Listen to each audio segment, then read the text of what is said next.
My name's Marla Kincaid, and I am with the Prescription Drug Abuse Task Force. Welcome, and thank you for being with us today. We understand there are over 550 participants at this training, and we appreciate you taking the time to be with us this morning. We have an amazing training, and before I introduce our presenters, I would like to thank our partners. This presentation is the result of the good work from the Prescription Drug Abuse Task Force, our Prevention and Education Committee. This committee works tremendously hard. It is made up of numerous partners throughout San Diego County, and it's through their work and effort that we're able to host this training today. In addition to that, we have two very important partners that we could not do this training without them. Our first partner, a longtime partner, is HIDA, High Intensity Drug Trafficking Area for San Diego Imperial Counties. They have been with us, supporting us, both on the development of these trainings and then also when needed funding. So thank you, San Diego Imperial HIDA. Again, we could not do this without you. Our other partner in our appreciation goes to CASITA, which stands for the California Crisis Intervention Training Association. This association is a statewide association made up of law enforcement and mental health, behavioral health prevention specialists throughout the state of California. And if you are interested in participating or being a member of CASITA, I encourage you to go to the website, casita.org and casita.com, and find out about this organization. They also, CASITA puts on a number of free workshops and will be hosting a live conference sometime in the near future. So with that, I'd like to turn it over to Amy Hendel. She is our chair of the Prevention and Education Committee. Amy?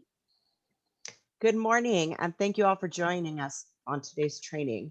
We're very excited to be able to bring you this three-part training series. More information coming soon on our next trainings. And we really would like to thank the speakers for volunteering their time today to share this very important and timely information with all of you.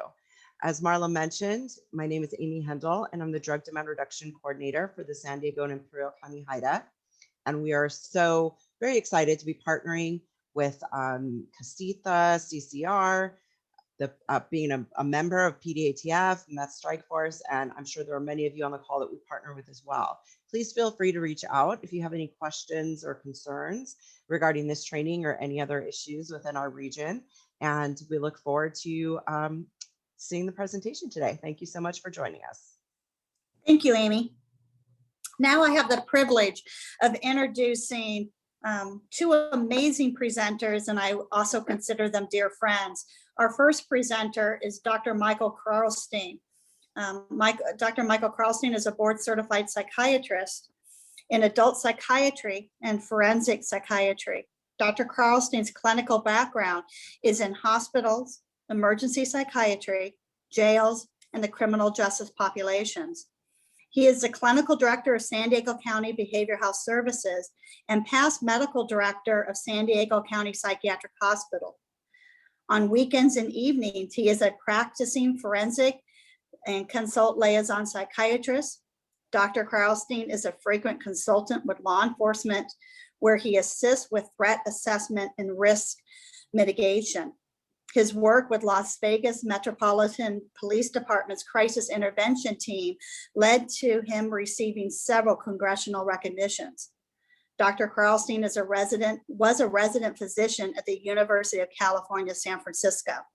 So with that, I'd like to turn it over now to Dr. Michael Kralstein. Thank you very much, Marla, and good morning, everybody.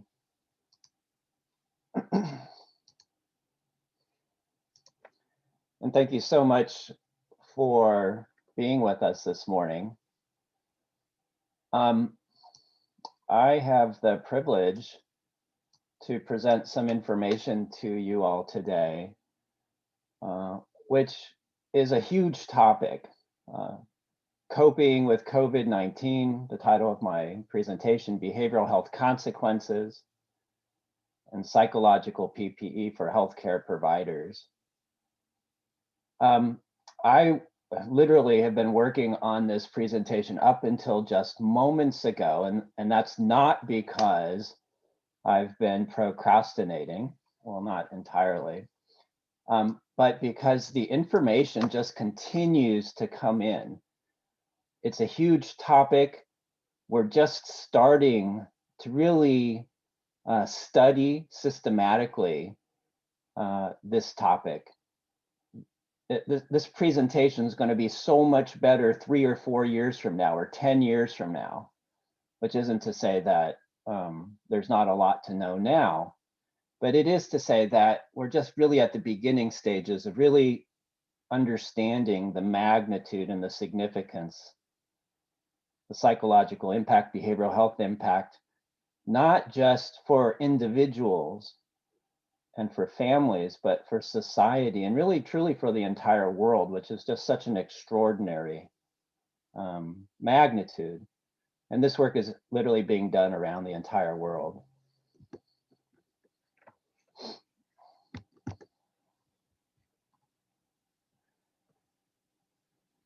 I have no disclosures to make. I don't do any work for any cause other than my work with the county and my clinical work. An outline for today's presentation, we're going to take a look at the literature. This is a great time to have this talk, even though it's going to be better in the future, because just the timeliness. Just a couple of weeks ago, the Kaiser Family Foundation released a very significant study, which is in fact titled "The Implications of COVID-19 for Mental Health and Substance Use." And this is a study that actually teamed up with the United States Census Bureau, a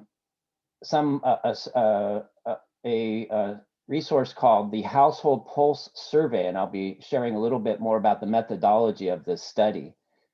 This was just released 2 weeks ago, and I'm going to be reviewing the data from this pretty significant study, which also includes Kaiser Family Foundation Health Tracking Poll data. We're going to be taking a look at the National Institute on Drug Abuse, September 2020. We're going to be taking a look at some data from the Overdose Detection Mapping Program, Millennium Health. And then after we spend some time reviewing what is known, we're going to switch gears and take a look at impact on healthcare workers and psychological PPE. Feel that this is very, very important for obvious reasons. We know that our healthcare workers now have been for over a year in the trenches, experiencing all of the cumulative traumas and risks of that work.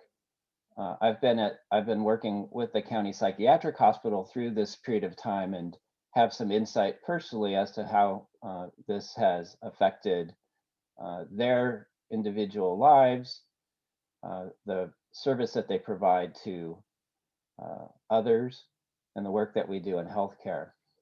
And then we'll do a quick review of something called psychological PPE. A lot of work has been done in various settings, trying to assist both healthcare workers and really the general population in terms of how to best manage and how to stay healthy through what has been an unprecedented, difficult time.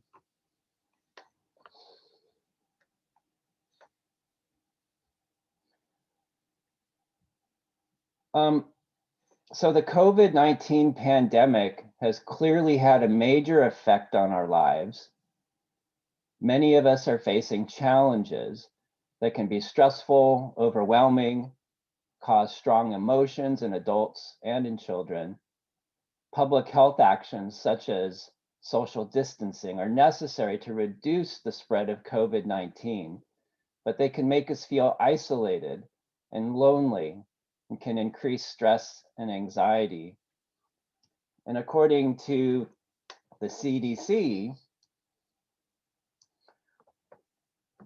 can produce a good number of emotional and psychological distress symptoms, including this very significant list. I'm not going to go through them all, but you probably recognize yourself, your friends, colleagues. At one point or another, I think we all have shared parts of these symptomatic profiles.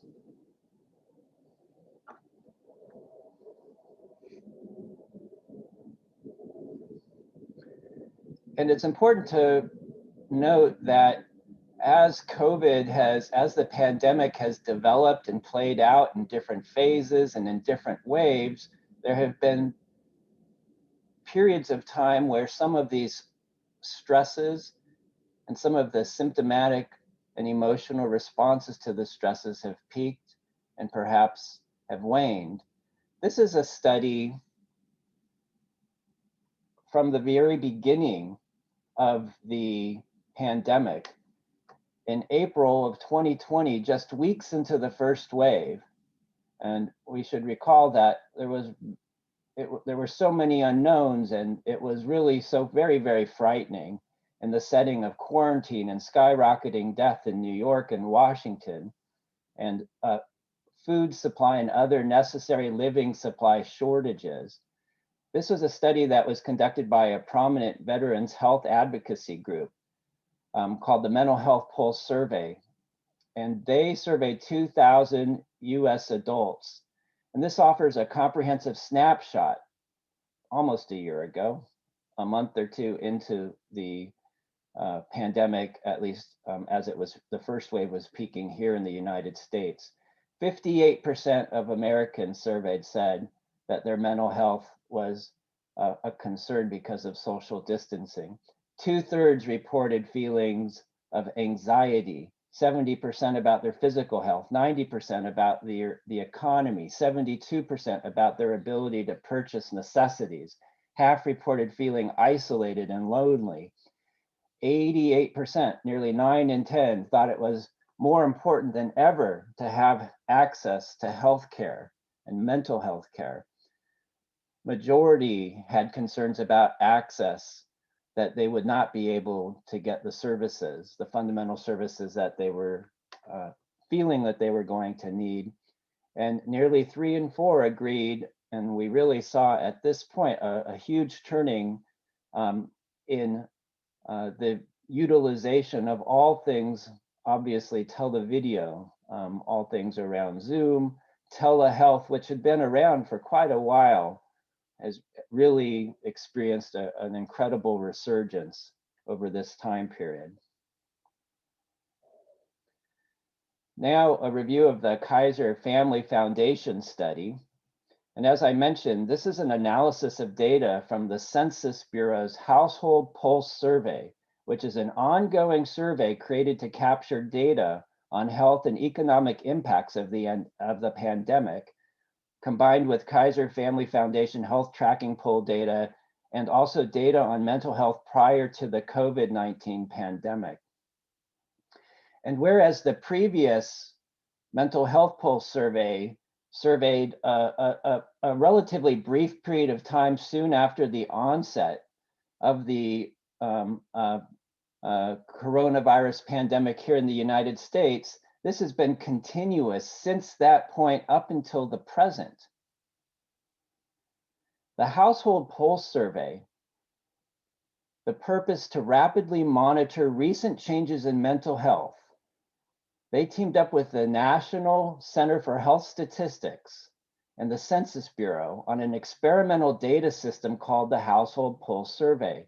This was a 20-minute online survey which was designed to complement the ability of the federal statistics system to rapidly respond and provide relevant information about the impact of the coronavirus pandemic in the United States. It used 2 different screening tools that are used in behavioral health and primary care settings, but these are behavioral health screening tools drawn from larger screening tools, the PHQ-2 and the GAD-2. The PHQ-2 is designed to screen for depression, The GAD-2 is designed to screen for anxiety. And respondents were asked to report on symptoms that had been experienced within the last 7 days. This study has been conducted in 3 phases with more than 23 weekly intervals with 50 to 100,000 respondents reporting per interval. And as I added up all of those numbers, that comes to about 1.75 million lives. An overview of that study shows that many adults are reporting specific negative impacts on their mental health and well-being, such as difficulty sleeping or eating, increases in alcohol consumption or substance use, and worsening chronic conditions due to worry and stress over the coronavirus. The first figure from the study shows depression and anxiety rates before and after. We see before being measured January to June 2019, and after, this is one of the more current report outs of January 2021. That number has gone from 11% to 41%. 35, nearly 36% of the respondents reported anxiety disorders. Another 28.4% reported symptoms of depressive disorder, and combined 41.1% reporting symptoms of both anxiety and or depression. Young adults appeared to be impacted the most.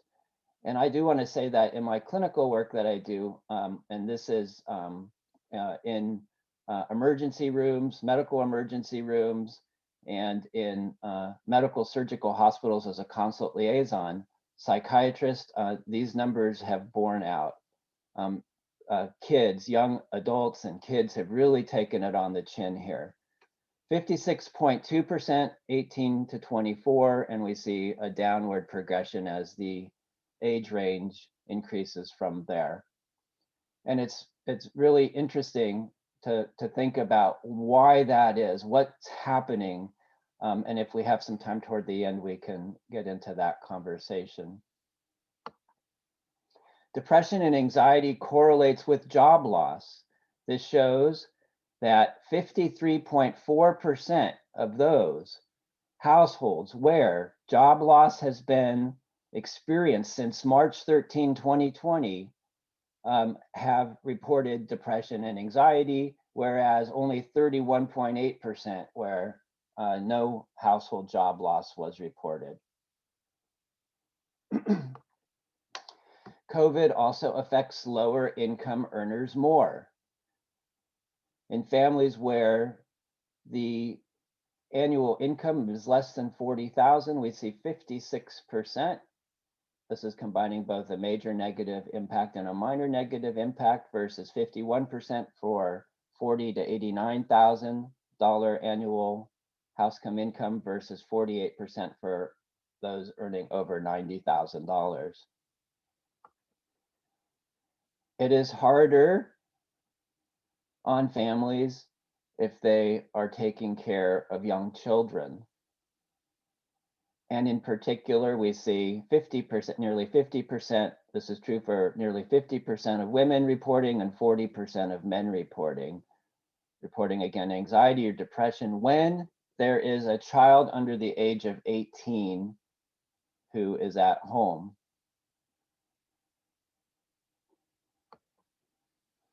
Social disparities. This pandemic has been harder emotionally and also in physical measures, health measures, for marginalized groups and communities of color. We see other non-Hispanics, 48.9, non-Hispanic Black, 48, Hispanic Latino, 46.3, all adults, 42.4, non-Hispanic White, 40.9, non-Hispanic Asian, 33.1. Substance use. Now, this is among essential and non-essential workers, the share of adults reporting mental distress and substance use. And essential workers is in the dark blue, non-essential workers is in the light blue. And so we're beginning to see an increased impact now as we move into the part of the talk where we're going to be talking about essential workers and healthcare workers. Symptoms of anxiety or depression on the left, 42 in essential versus 30 in non-essential, 25% on the left for increased substance use to cope with stress or emotions related to COVID versus 11% for non-essential, 22% on the left for seriously considering suicide in the past 30 days versus 8% for non-essential. And I know that essential versus non-essential is a very imprecise way to assess this and is potentially controversial, and even who is essential and who's not essential. But that's how this study was conducted. So let's talk about substance use. There have in fact been significant increases in many kinds of drugs that have been recorded since March, when a national emergency was declared and our lives radically changed due to a lockdown and to the closure of businesses and schools. 20% of respondents reported, this is according to National Institute on Drug Abuse, September 2020, reported that their own or a family member's substance use had increased since the start of the pandemic. And there are many anecdotal reports that people with substance use disorders are having to wait longer to obtain treatment, and closures of treatment centers have also limited access.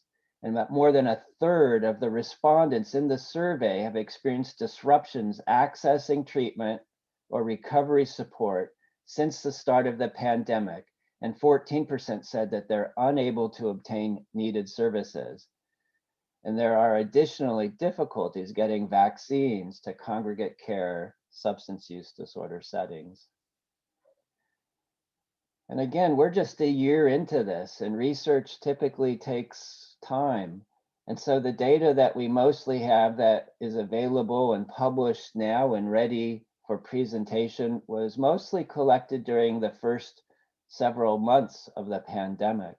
And so data from the Millennium Health survey, where over 500,000 urine drug screens were assessed and tabulated, and from other testing laboratories early in the pandemic showed increases of 32% in individuals testing positive for fentanyl, 20% in methamphetamine, 12% in heroin positivity, and 10% in cocaine positivity. And there have been significant increases in the number of fatal and non-fatal overdoses, reaching as high as 42% in May 2020 versus the same month in 2019. From April 2019 to April 2020, the CDC found a 13.2% increase in overdose mortality, according to the agency's provisional data. Early data from the Overdose Mapping Project shows that in the time following March 19, 2020, nearly 62% of participating counties have experienced an increase in overdose submissions, with an observed nearly 18% increase in suspected overdose submissions when comparing the 2 weeks prior to and following the commencement of the state-mandated stay-at-home orders. Detected overdose clusters have shifted from traditional, centralized, urban locations to adjacent and surrounding suburban and rural areas. And we know that the medical prognosis for persons suffering from SUD is so much worse with COVID. Persons with substance use disorders, especially those using drugs that impair the cardiovascular and respiratory systems, may be particularly vulnerable to the adverse respiratory effects of COVID-19. Substance use disorders are associated with increased hospitalization, ventilator use, and mortality due to drug-related respiratory and cardiovascular diseases. The news has been terrible and very bad, but not entirely. There have been recent policy changes which facilitate telehealth and expanding access to medications for opioid use disorders, which may compensate somewhat for these problems. For example, people with opioid use disorders can now begin treatment with buprenorphine without an initial in-person doctor visit, which used to be the rule. Methadone treatment previously required daily supervised dosing with tightly controlled take-home options, but patients deemed stable may now obtain 28 days of take-home doses. Others may receive 14 days of doses. Changes to Medicare and Medicaid rules are also enabling telemedicine consultations for SUD to be reimbursed more easily. We're now going to spend a few minutes talking about suicide, another controversial topic, one which where the data is difficult to ascertain, and one where argumentatively different positions can be taken and potentially politicized for reasons which are different than what straight science may have to say about this. Suicide rates have long been on the rise and may worsen due to the pandemic. Early 2020 data show that drug overdose deaths were particularly pronounced from March to May 2020, coinciding with the start of the pandemic-related lockdowns. Widely reported studies modeling the effect of COVID-19 pandemic on suicide rates predicted increases ranging from 1 to 145%, largely reflecting variation in underlying assumptions. Particular emphasis has been given to the effect of the pandemic on children and young people. Numerous studies have highlighted that their mental health has been disproportionately affected relative to older adults, and some suggest an increase in suicidal thoughts and self-harm. And I can say that clinically, this is absolutely on the mark with the young people that I've been seeing in emergency rooms. Any change in the risk of suicide associated with COVID-19 is likely to be dynamic. The 20% decrease in Japan early in the pandemic seemed to reverse in August, when a 7.7% rise was reported. Evidence from previous epidemics suggests a short-term decrease in suicide can initially occur, possibly linked to a honeymoon period or pulling together phenomenon. This here is a summary of factors that can increase suicide risk during pandemics, in particular the COVID-19 pandemic. And it breaks down into folks who have certain vulnerabilities going into the pandemic, whether those are psychological or health or sociological, as well as pre-existence of psychiatric conditions. In preparing for this talk, I consulted with our local medical examiner's office, who I know has been reporting locally no increase in suicides. And in fact, when we tabulate this past year versus the year before, there's been a slight reduction. But he notes that deaths by accidental overdose have been skyrocketing, especially for fentanyl.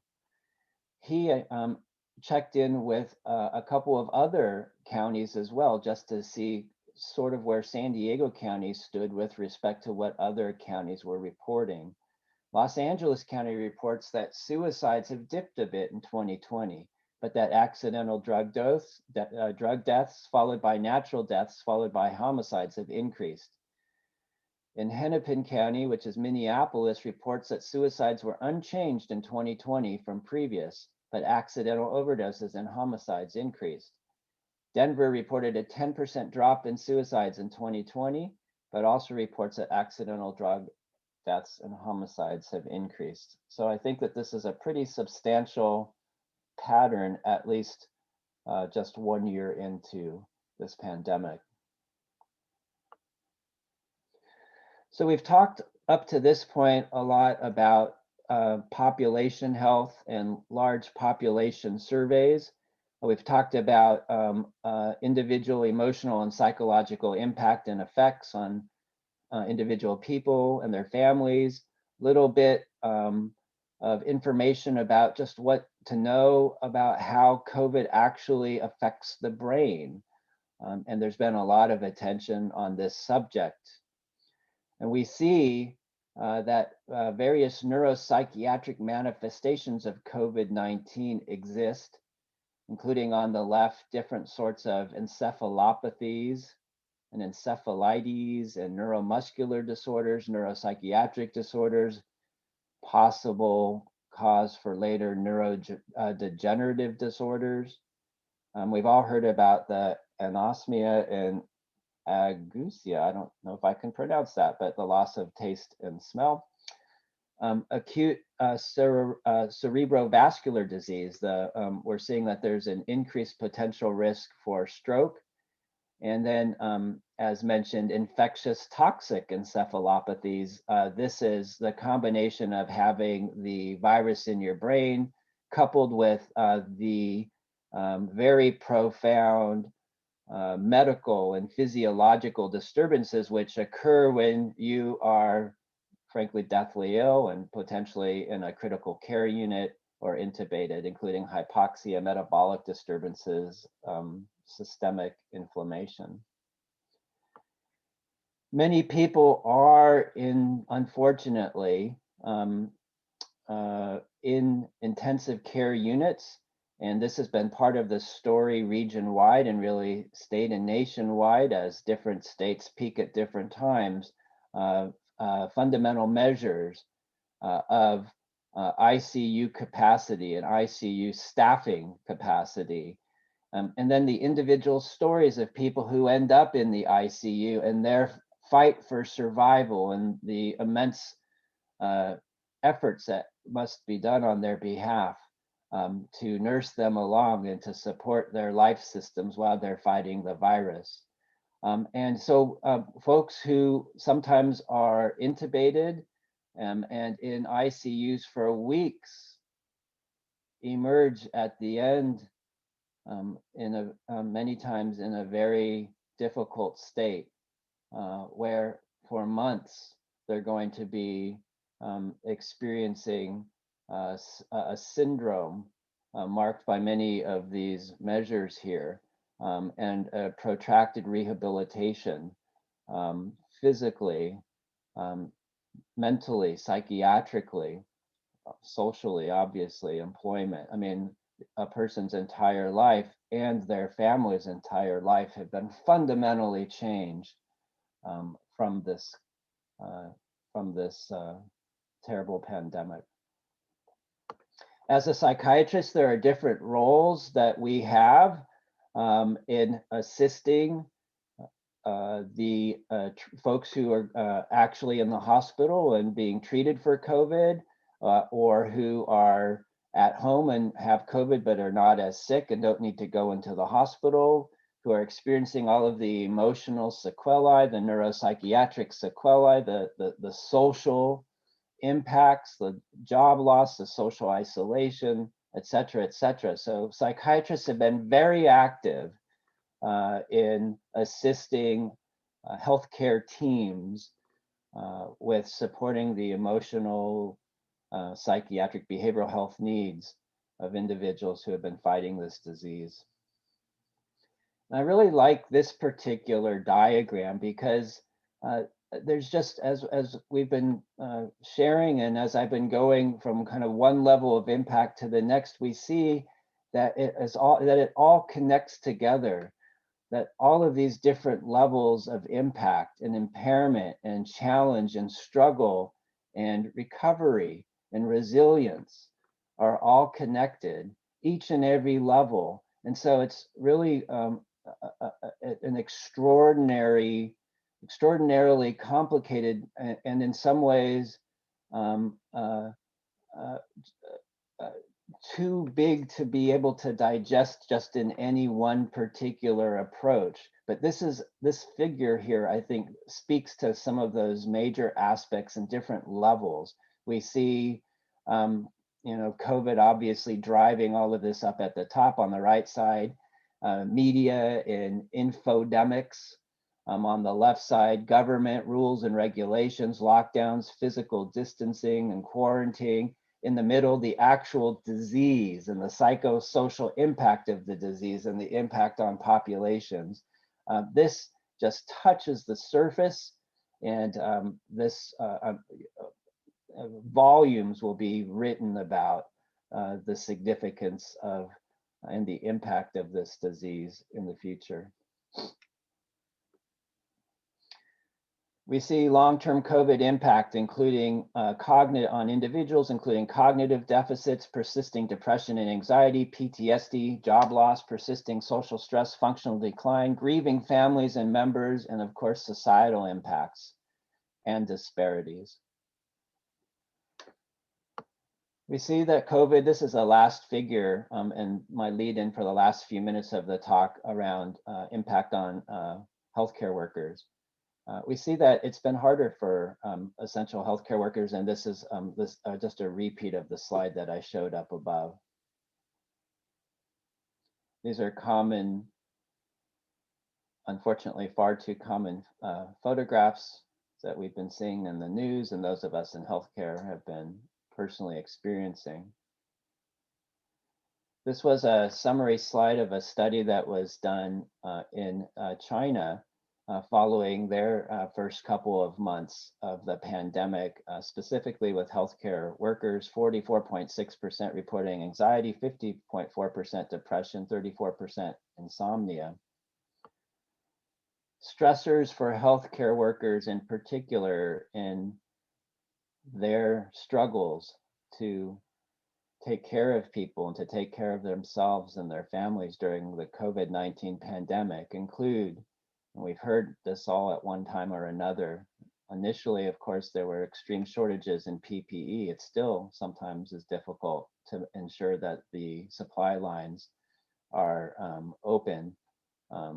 Intense scrutiny from international media. This was again at the earlier stages, and some of the politicization of what this pandemic, how it was traveling from one country to the other.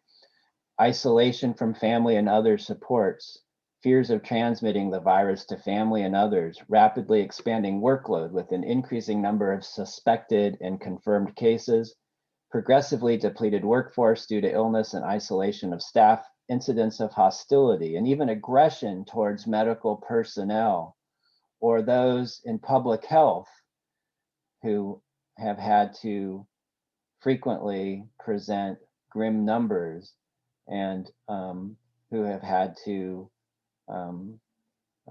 recommend strong social countermeasures. Lack of effective treatments for unwell patients. That fortunately has changed. And again, this was from the earlier stage from Wuhan, China, which generated these initial findings. This, I think, is a really very interesting figure because it nicely summarizes some of the challenges which exist for healthcare providers in various healthcare settings, dilemmas that COVID and the pandemic have resulted in, and the impact on the actual clinical decision makers or even those who are in administrative positions in those healthcare facilities who have to make very significant decisions which potentially can impact population health. And this toward the peak of the last wave even got to the point of decisions being made for the first time in a very long time around in American healthcare around rationing of care. So this is about allocation of resources, balancing physical and mental health needs of workers, aligning patient needs with family and the care for the severely unwell, all affecting individual clinical decision-making in the here and now. Clinicians like to be able to make clinical decisions based entirely on the needs of the client that they're serving. to have to, in addition to that, factor in these additional stressors can be morally extremely difficult and creates other practical problems in the rendering of healthcare. I'm not going to go through this, it's very busy, but this article discusses strategies to reduce specific workplace stressors, supports for general welfare of medical staff, and specialized psychological support for medical staff. And we saw the production, and now I'm just in the last couple of minutes of my presentation, we saw the production of numerous informatic sorts of flyers and websites and many different resources to help people individually be able to be as resilient as possible through everything that we've been talking about. And so some of these have been kind of eye-catching, and you know, it's important to get the facts and maintain healthy lifestyle and don't rely too much on smoking or alcohol or other drugs, draw on skills from the past that you have used to get through difficult times. Some of it may seem at this stage a year into things, perhaps you know, a little overused or trite, but if one at the time allows oneself to, at least this was my experience, to really kind of connect with what is trying to be communicated here and to enter into sort of a space where you know, we let ourselves down and can actually take advantage of some of these recommendations. They can be quite helpful. And this all sort of culminates in, for me, a concept which I was really pleased to see, which is psychological PPE. To promote mental health and well-being, think of this as psychological PPE. And again, more recommendations about how to manage these various stressors and the different approaches individually. This is from a healthcare organization, so both advice to the individual as to the team leader. So that pretty much concludes my talk for this morning. I feel like we've really just scratched the surface, honestly, that there's just so much more that needs to be known and needs to be understood and ultimately needs to be addressed. And so this is just a very superficial presentation to that degree, but I do hope that it stimulates your interest in this subject. And I am very, very happy to take any questions that you might have. Thank you so much. Thank you, Dr. Karlstein. I have a question from one of our participants. This person works at Children's Mental Health Program as a case manager here in San Diego County. She has noticed the impact of the pandemic on the mental well-being of the youth in terms of being isolated and not having person contact with friends or other outlets to release the energy, among other things. My clients and families feel frustrated because they sit in front of a computer all day with distant learning. Do you have any suggestions or helpful hints that she can provide her clients and her families? I'm not going to be able to provide an easy answer to that. I mean, I absolutely validate and have shared that same experience both personally as a parent and as a healthcare provider. I think that it's going to be, what I've come to really appreciate is that strategies are very unique and very individualized to those who, and really affecting us all, to those who have their own sort of personal beliefs and challenges and resources and supports or lack thereof. And so I think that this becomes, therefore, the goal of the the professional support provider to assist the family to come to best find their own path. You know, the tools that I showed are helpful, And I think that unfortunately some people might dismiss them as just, I've seen that before. That's not helpful. The active assistance in trying to find pathways that are effective for individuals and families take action, unfortunately, and take research and take, one has to be proactive about it. The absence of that tends to be less effective. So if I had anything to say, it's about helping, as a healthcare provider, helping our individual families and individual clients find for themselves what that path looks like. Thank you. I have another question. I believe you had a slide on this. What does the data show regarding the psychosocial impact of COVID by gender? I think you had it by age group. Did you have a slide by gender? The closest that it came to gender was in examining the impact of families where there were children under 18. And that showed that moms tended to be more impacted than dads. But, again, those are big population health studies that have been, were conducted with very broad measures. Historically, women have just, been more affected, period, by behavioral health stressors. And there's lots of different reasons for that go way beyond my expertise, but are represented in the data. And it wouldn't surprise me at all if that's been the case here as well. Thank you. I do have, the questions are coming in, Dr. Perlstein. We'll take a few minutes to respond to a few of these questions before we go to our next presenter.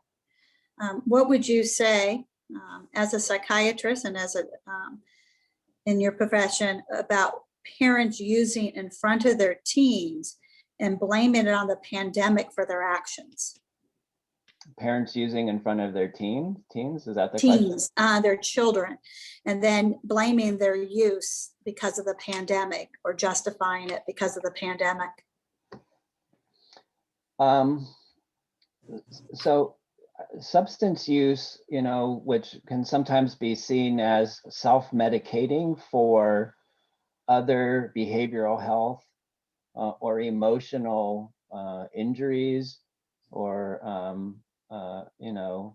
strong emotional health conditions, has been generally accepted as true and as part of at least a clinical reality, and has been seen as a helpful approach. And so I see COVID and all of the extreme stressors that have been all kind of condensed into one very relatively short period of time, 1 year, and everything that has revealed about certain disparities, social disparities and access and to critical services and differences between, communities of color and not, and between males and females and non-binaries, and all of the potential rifts that are uncovered by this are all true and affect people individually, and contribute to, therefore, in my opinion, the use of the use of substances as a way to mitigate against that. But how to, I'm not going to comment on, what a particular individual has to say about it and, the privacy of their home and when they're trying to explain their behavior. I think it's very, very complicated. I'd prefer not to comment on that. I think what's important, from a care provider's perspective would be that we want to be able to help our clients understand that there are other means to address those needs, that those needs are very profound, that the solutions are very difficult, but that they exist, that resources do exist, and that there are pathways to those resources. And that's our job as mental health providers, as healthcare providers in general. Perfect, thank you. last question before we go ahead and turn it over to our next presenter, Dr. Carlstein. The question is, how has the pandemic influenced or changed, if at all, people's attitude towards substance use?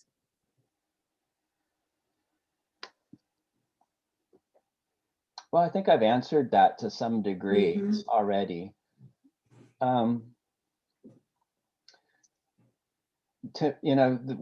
So more and more in behavioral health, we don't really divide substance use from mental health. It's all kind of the same.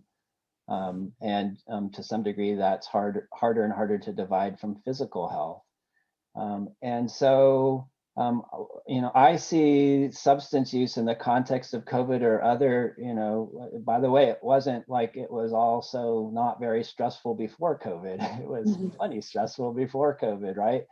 I see all of this as symptomatic of societal stressors, of combining with personal and familial stressors. We are human beings that at the end of the day are finding our path through behavioral health wellness and through economic sustainability. And, the challenges that get in the way can be very, very profound. And how that affects each and every one of us is different. Because we all come to those challenges from different perspectives and different backgrounds, with different personal resources, supports, with different social,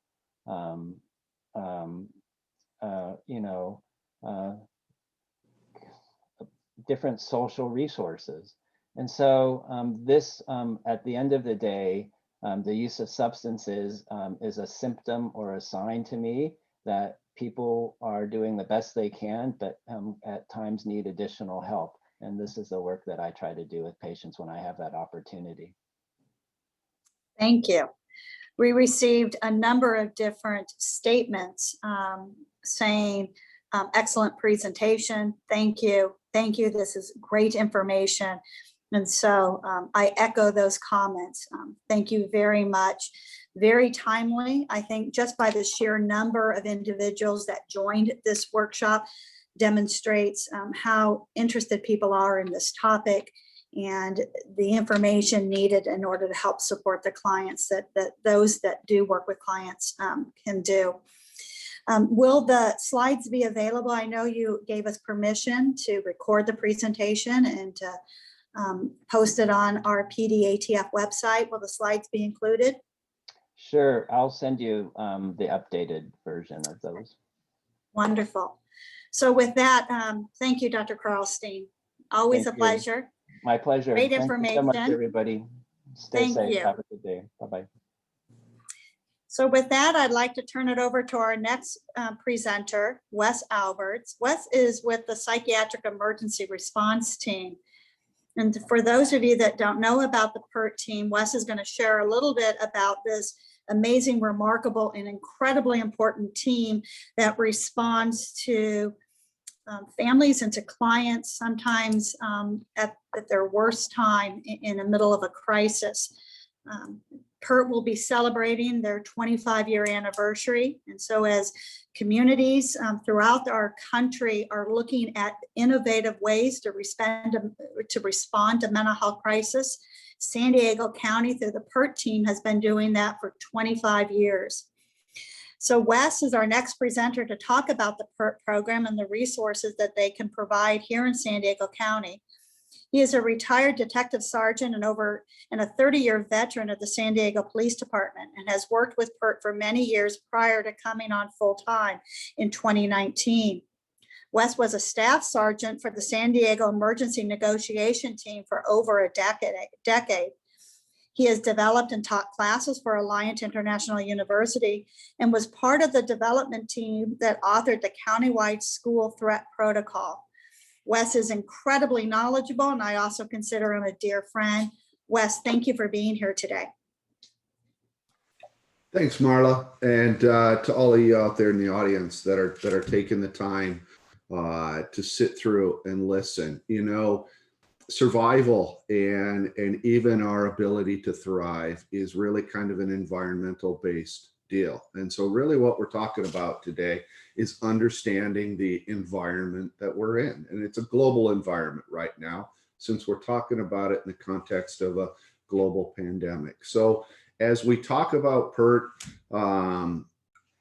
I'm not going to presume, since I know we have people signing in from around the state, that you all know what we do or how we do it, or even who we are. So part of this will be a little bit of a informational kind of walk through PERT and what PERT is, how we operate.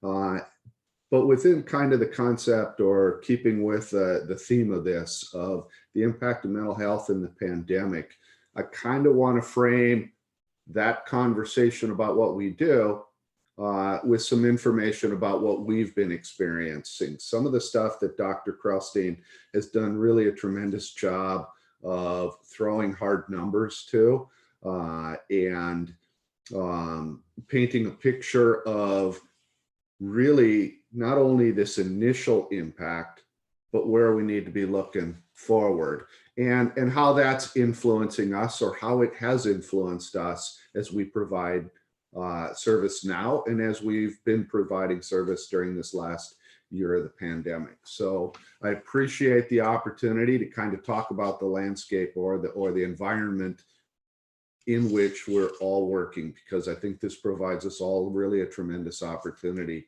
to think about where we might go forward. So like Marla said, PERT's been around for 25 years, or will be June. And in June, 25 years ago, we started with 2 part-time clinicians and then some volunteers going out and pairing with San Diego police. It was predominantly, down in Western and Northern Division for some of the early calls where there was some need articulated. I remember that because I was a young officer back then, or younger at least. So I have been, even though I've only been with PERT for the last year and a half full time, I've really been a utilizer, a trainer with PERT, or collaborator with PERT for the entirety of these 25 years. And I'm really grateful for the opportunity to have this job, but to also have had that experience, because when I came on, we largely dealt with, you had jail or county mental health oftentimes as your only 2 options, which were not necessarily appropriate. We have now grown in the last 25 years to where we have 70 clinicians working in the field, or we're budgeted for 70 clinicians. We're just about there. We support 11 municipal law enforcement agencies in San Diego County. So that is every police department: San Diego Police, San Diego Sheriff's, Carlsbad, Oceanside, Escondido, La Mesa, all over San Diego County. We collaborate with each of these agencies. We have a coordinating council that works with these agencies, or is made up of these agencies, a representative, a police representative from each of these agencies, where we discuss our calls for service, where those calls for service occur, what days and times during the week those occur, so that we can look at taking those 70 clinicians and deploying them where they are most needed. So rather than an equal distribution among agencies, we become a regional asset that supports each of them, and we allocate those resources depending on where the most significant need is, which, by having this coordinating council, really kind of allows us to reallocate if the need were to come up. It also allows us to look at the effectiveness of what we've been doing, and maybe evaluate trends of where we're going and what we might need to be doing in the future. In addition to that coordinating council, which is largely law enforcement based, we have a PERT advisory committee, which is largely citizen based. It's providers, it's people in the community helping us look at how we provide service, what we do. So of those 70 clinicians, 65 of them are assigned to patrol. We are co-responder model. So we pair with an officer or a deputy within each of these agencies. And each of these clinicians then rides a full shift out in the field with a law enforcement partner. Whether it's a full-time partner or whether they rotate partners really depends on the agency. We are funded by the county through a contract. So we're able then to not only supply to each of these different agencies, but develop kind of a memorandum of understanding that allows us to move clinicians between agencies. So for instance, if a command within San Diego Police, say Northern Division, up around the beaches, their clinicians were busy and they needed a clinician, they could call for a PERT clinician from, say, Sheriff's Department in Encinitas, which is also coastal, who could come down then and support that San Diego command. So we have a tremendous amount of flexibility in that. At the same time, what that's created is that we are essential staffing. So when this pandemic hit and when lockdown started to occur and some of the challenges came up with how do we deploy and provide service, PERT was very much, we have not missed a day. Our clinicians have been in the field with unbroken service since all this started. So understanding that, kind of, we'll talk to then what we had to do to adjust to dealing with the pandemic on that. 5 of our clinicians, if 65 of those 70 are assigned to patrol, we have 5 around the county who are assigned to various homeless outreach teams. And they work with those teams, they partner with them, they pair and go out with them when the hot teams are going into canyons, going into downtown, going into places that might have a more significant need of homeless outreach or need for services. And then in addition to those 70, we have 2 clinicians that are assigned to a PERT EMS program. This is a pilot program with San Diego Fire. And what these are looking at is essentially our high utilizers of our fire and EMS service. So folks that are generating inordinate number of calls for say ambulance service, emergency room service, transports and such. And so they'll look at the top 40, top 50 kind of utilizers, and are there plans or are there ways that we can strategize to get them help that mitigates or lessens some of that impact on the emergency rooms or the emergency transports. So that's kind of all total, it's 72 positions that we have out there operating in the field in a variety of different functions. We also have a MAP program, which is a multi-agency program where we support our law enforcement coordination center. So our fusion center, the LECC, who deals with all of the local, state, federal kind of issues and where they intersect, where we're dealing with common risk potential. So this could be, you know, severe all the way up through maybe a terror threat or some kind of complicated, broader threat than just a radio call. These are bigger kind of issues. So we provide support to them for assistance when they have potential threats where there might be a mass casualty event or there might be some kind of significant concern to the public where there's a need for a mental health assessment. And in that we support not only the 11 agencies here regionally, but we have supported the FBI, the Secret Service. We have assisted with the State Department, even Interpol lately, in looking at sometimes these danger to others kind of really enhanced issues. So that's kind of the broad summary of what we do. Why we do it with law enforcement. So like I mentioned, we're essential workers. We have not stopped since the start of this.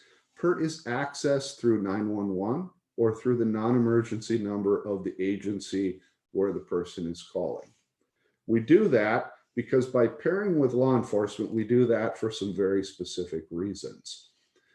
First and foremost is the safety component. We're dealing with 5150 of the Welfare and Institutions Code. So that determination of individuals who are a danger to themselves, a danger to others, or are suffering from a grave disability, an inability to provide food, clothing, or shelter as a result of a mental health condition. So that's primarily what we're dealing with. Well, when you're looking at danger to self, danger to others, there are often safety components that can be very much a part of that contact. So law enforcement is our partner to address the safety end. And then as you deal with, certainly with the LECC, if it's a mass casualty threat, or if you're dealing with some other danger to others threat, there can be a component of it's mental health, it's criminal, and some of those are a combination of both of those. So law enforcement has a role in kind of assessing where on this that fits. Once they determine it's safe, once they have made their kind of initial determinations, then we're able to come in and provide that clinician to help do an assessment. Now, every one of our clinicians are authorized to write the 5150 documentation. So to do the report that outlines why someone may be a danger to self, danger to others, or gravely disabled.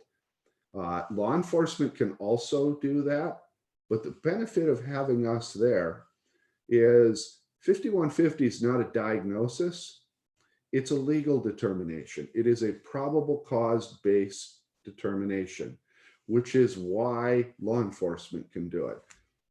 But let's look at kind of for a second to the clinical background of the people we provide.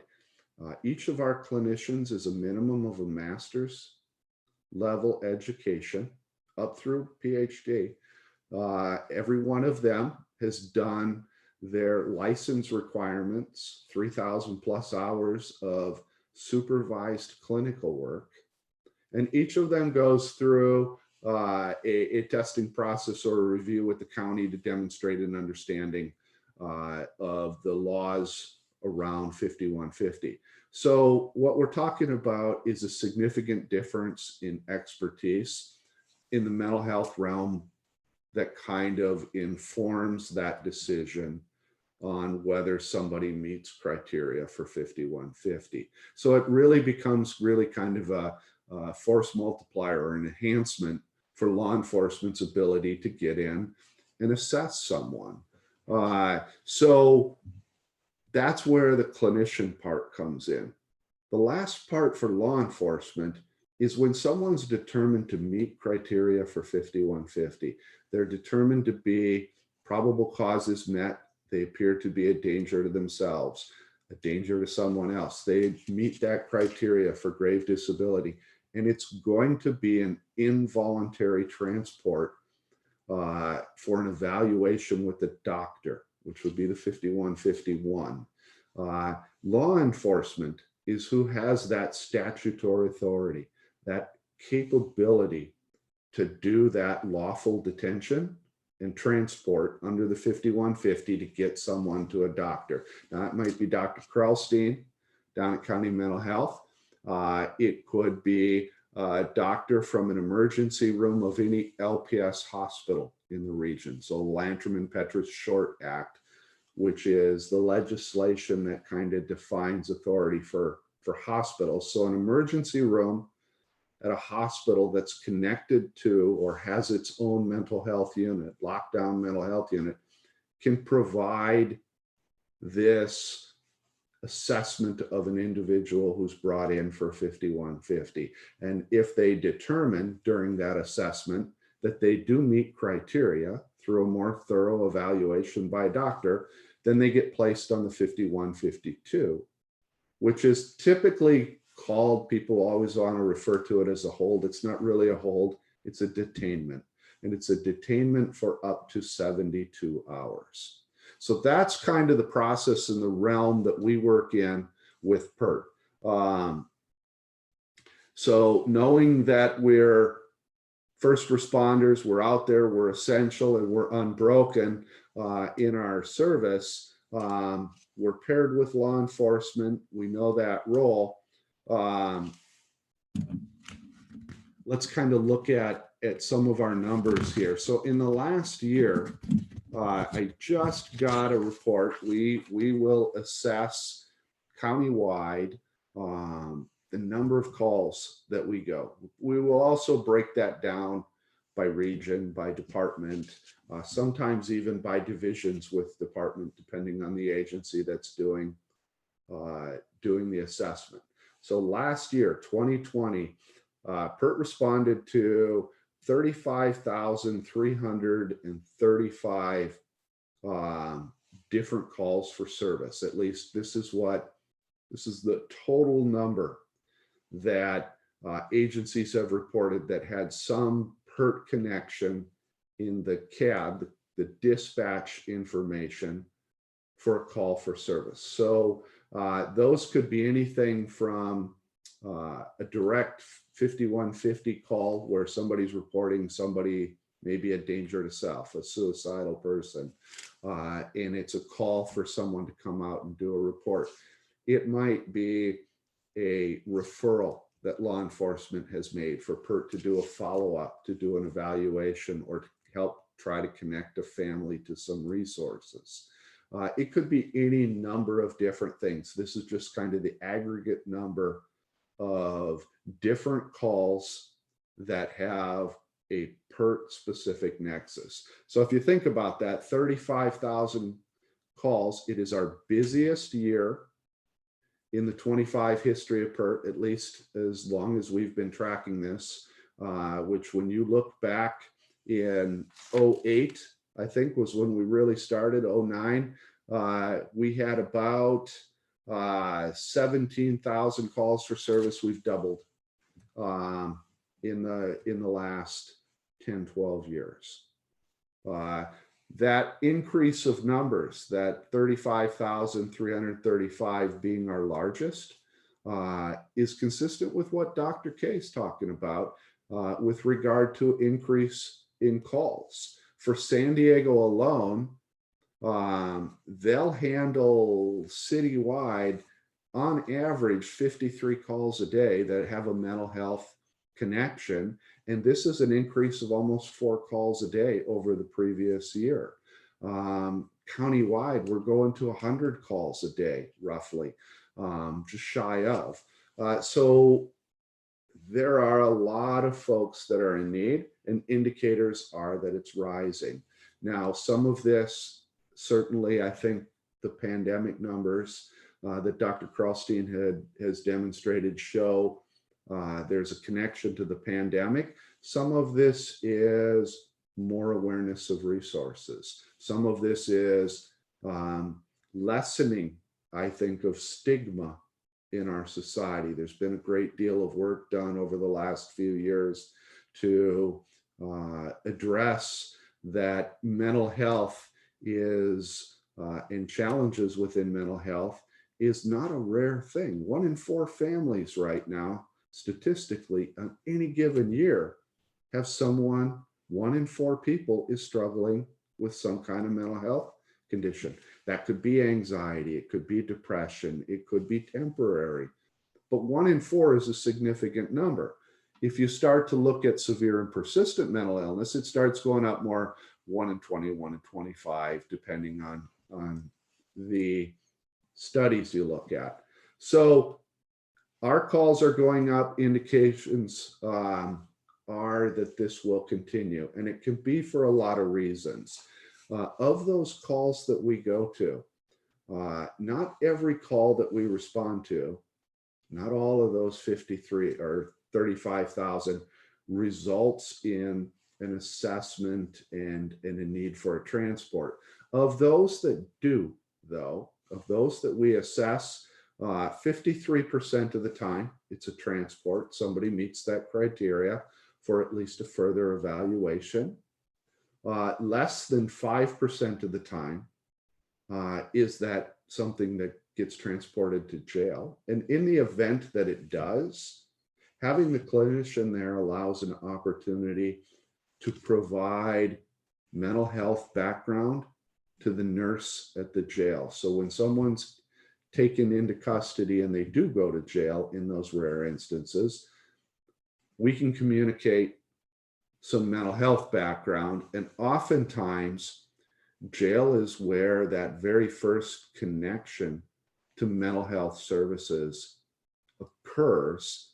And it occurs because we're able to share that information with the jail nurse, not the deputies, but the nurse, because what we're communicating is medical information that can help them appropriately house a person and look at what that person's needs are beyond just whatever connected criminal violation might be with that. And the remaining 43% of our calls then are no transport at all. People remain in the community, but what we're able to do is we're able to connect them with a multitude of different resources around San Diego County and start getting them some help.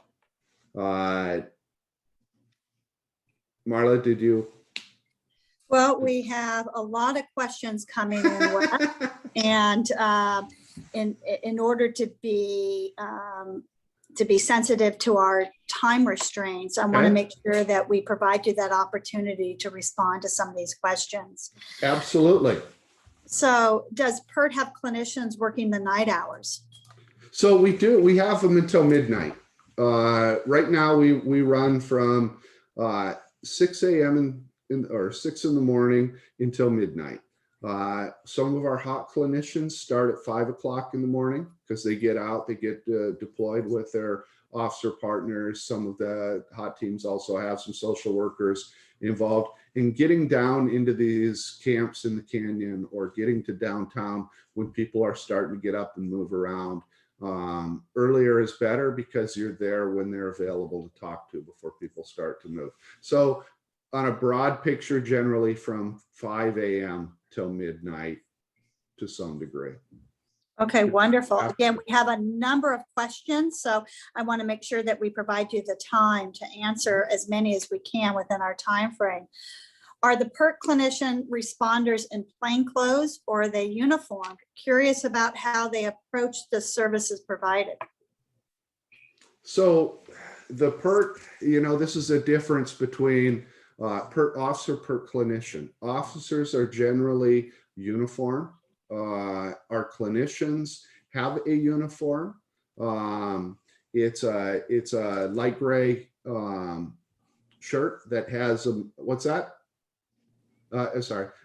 So it's got the PERT emblem on it, and on the back it's got in big letters PERT, so that it is specifically identifiable not as law enforcement.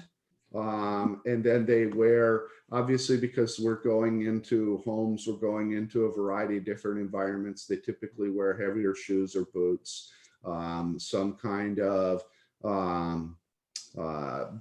black tactical pant, or not tactical pant, but the medical pant that's kind of reinforced to be able to carry extra gear. They have a radio.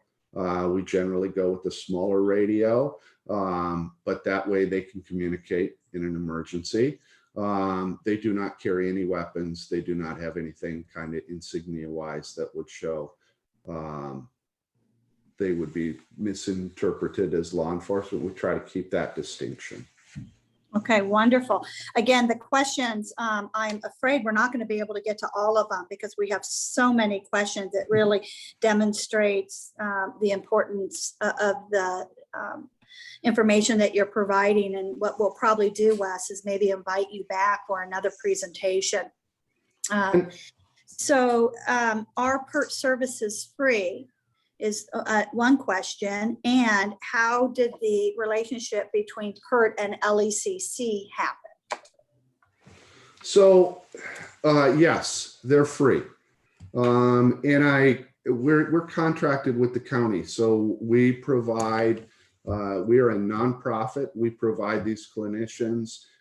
It's all based on what our contract with the county is and how we then coordinate with each of these law enforcement agencies. That partnership with the LECC, I think, is just a natural growth over time of supporting law enforcement. And law enforcement can do what we call the PERT referral, which is a request for an evaluation. Someone encounters someone. Obviously, we're not talking about an emergency case. We're talking about somebody that might have some concerns or family looking for resources. Officers can make a connection through that referral. That referral can come from anywhere. Since the LECC is composed of law enforcement personnel largely and analysts, they have that same capability of doing referrals when they encounter something that they think might have a mental health component connected to it. Thank you. Two questions I want to make sure that are asked that have come in. One is an individual that works with NAMI and provides the family-to-family support groups, which is a remarkable group. If you're not aware of it, please get a hold of your local NAMI. It's a very important service that they provide to our community. But the question from this facilitator for the family-to-family program with NAMI says that many times family members will share with her that, or him, I don't know if it's a him or her, that they call out law enforcement because of their loved one in a mental health crisis. The PERT clinician may not be available, but the PERT officers do not feel they meet criteria, and yet the family member very much feels they meet criteria. Any quick response or suggestions to help support the community and family members? Absolutely. So a lot of times the breakdown can just be communication. And in that instance, one of the things that I always recommend is, first of all, someone's there. If it's an officer only and a clinician doesn't show up, it's totally okay to ask them, hey, could you look at doing a PERT referral for this? So that PERT gets that document and can follow up at a different time if they're not available. And sometimes that allows for that connection to happen. Now, if it's more immediate need, and you're not feeling like the officer or the deputy is understanding what you feel criteria is probably largely met, but that connection is not happening, it's okay to ask for a supervisor. And I don't mean that I want to speak to your boss kind of thing. I'm talking about, hey, could we maybe have a supervisor respond and get some additional input? I feel like I'm not really communicating my point here. And my fear is that if we leave it where it's at, we're not going to get the best care for this person. And so maybe a supervisor can help provide some additional expertise at communication or something. And even if they can't, they might be better able to explain why they can't transport this person. So it allows an opportunity for more collaboration. It's also okay to say, hey, I know you didn't have a PERT unit available.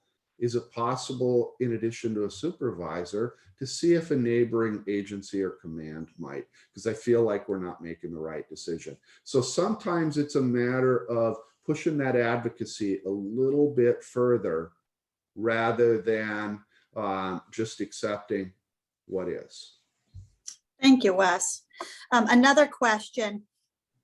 With the history of misconduct of law enforcement among those with mental health disorders, how is PERT addressing this? Whether it's through training, supporting law enforcement on the response of mental health, what is PERT's involvement of this? That's great questions. Mm-hmm. And so like I said, we've got the PERT Advisory Committee, we've got the Coordinating Council, but I spend a great deal of time, Dr. Marvin, Christine Davies, we spend a lot of time dealing with or meeting with community partners on how do we provide service? What could be different ways we might be able to look at how we provide service that we're not thinking about. We attend different regional meetings that are discussing the provision of service. Recently, we did a presentation and had a conversation, went on for over 2.5 hours with the local NAACP, discussing specifically this kind of issues in the provision of service. And that's just one of many groups that we've met with. We are also part of, we are the primary educators or providers of information for mental health for law enforcement countywide. So we do a great deal of training. We do a class that every academy graduate now for the sheriff's department, for the police department, they all go through PERT orientation training. It's a full day as part of their initial crisis response training. We do a 3-day PERT academy where we talk more in depth with clinicians and officers to develop cultural competency, to look at different folks, meet different folks who family members have struggled with, or they're struggling with different conditions. We do countywide de-escalation training. We're part of the team with the DA's office to look at how can we teach officers and deputies how to more thoroughly examine how they deploy that service. And so this has led to a full 8-hour full day training that everybody in the county right now is going to, but we're looking at then what's the next steps beyond that. As a negotiator, as a hostage and crisis negotiator who's done these for years, these are skills that are perishable. So a lot of what we're looking at is how do we continue to partner in places where we can teach those soft skills, those interpersonal interactive skills, and keep those sharp so that that perishability that doesn't get damaged over time. So a lot of it, we're always in the midst of training. Not only are we primary for law enforcement, but we're always looking at what new things we might be able to bring into that. Wonderful, thank you. Again, the questions are pouring in, and so, and I want to be respectful. Each and every question is an important question, but because of time, I want to be sensitive to our time frame too. So I want to say publicly that, and I know I'm speaking on behalf of Wes and the others at PERT, he would be happy to come back and do another presentation. And it will be primarily maybe a PERT focused presentation. Glad to do that. Because the questions are great questions, and I don't want to not respond to them. I'm just going to ask 2 more questions because of time, and then we're going to have to wrap it up. Seeing how the correctional facilities are the biggest providers of mental health services, how can we address the contradictory nature of arresting and detaining individuals who needs should be met outside of the institution that is caused by generational trauma? So we're always looking, like I said, at this. One of the recent partners that I reached out to was the nurse out at Las Colinas, who's in charge of their mental health. And to look specifically at that, are there different ways that we could be looking at where do we provide intervention other than jail where appropriate? Are there mechanisms that we can do that? Dr. Krelstein and I have had conversations on these very topics. So we're constantly looking. And if you look at kind of that evolution over these last 25 years, this isn't a today all this changes, or tomorrow all this changes. This is kind of part of a path. And when you look at the amount of people that go to jail now with a mental health challenge versus then, I think we've seen significant decreases, and we're constantly looking at where might we be able to fine tune that. Wonderful. Thank you, Russ. Of the 35,000 calls for service, how many PERT team contacts with someone in mental health distress, how many were transported via 5150 detention and to a hospital, or how many were taken to jail? So I think we talked about this. So what the raw numbers are, we're less than, of those 35,000, we have about, what, 12,000, I think, that became interventions. And of those, 53% went for an evaluation at a hospital, and less than 5% went to jail. About 43%, depending. The remainder were connected to some kind of service but remained at home. Okay, wonderful. And the last question, and it's got more of a follow-up to that. What does PERT do when a client is not being transported to jail appropriately, not being detained on a 5150 appropriately, but refuses the resources? Is there any type of follow-up that PERT does with a client that refuses to engage in services? So we're part of a statewide performance improvement project where we're looking at that connectivity, because really 90% of the people that get introduced to the mental health system here in San Diego come through us with that initial contact. So that's a great question. PERT is not an ongoing care provider. We do not do case management. We don't do treatment, so to speak. We're there for the crisis and to connect the individual to next steps. But part of this performance improvement project, this statewide project, is analyzing just that. And what happens? Where is that gap between that referral and that connection to service? Where does that breakdown happen? So we're part of a project to analyze that. And we're constantly looking at where can we do that. We don't provide the follow-on care, the case management of that, though, beyond that.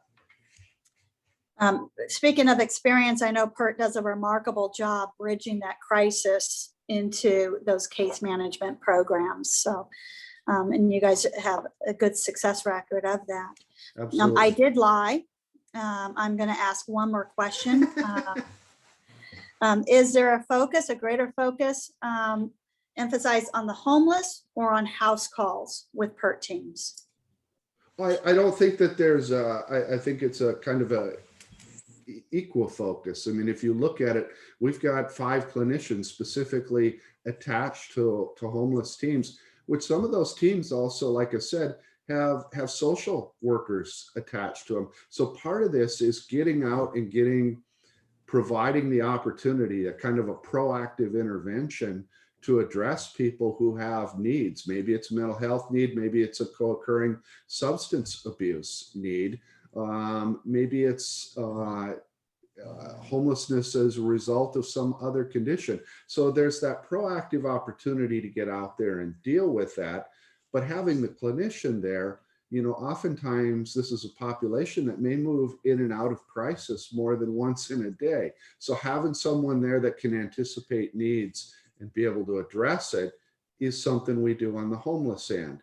But then that other 65 clinicians, they'll deal with whatever comes up, whether it's a radio call to a home, whether it's a radio call that might be connected to a homeless person, or whether it's going to be some kind of referral to follow up at one of these locations. So I don't necessarily know that we have a specific focus where one is more important to us than another. It's having that flexibility to respond and meet the need of that person in crisis wherever they're at. And it doesn't just need to be where they're imminently suicidal or they're imminently looking to hurt someone.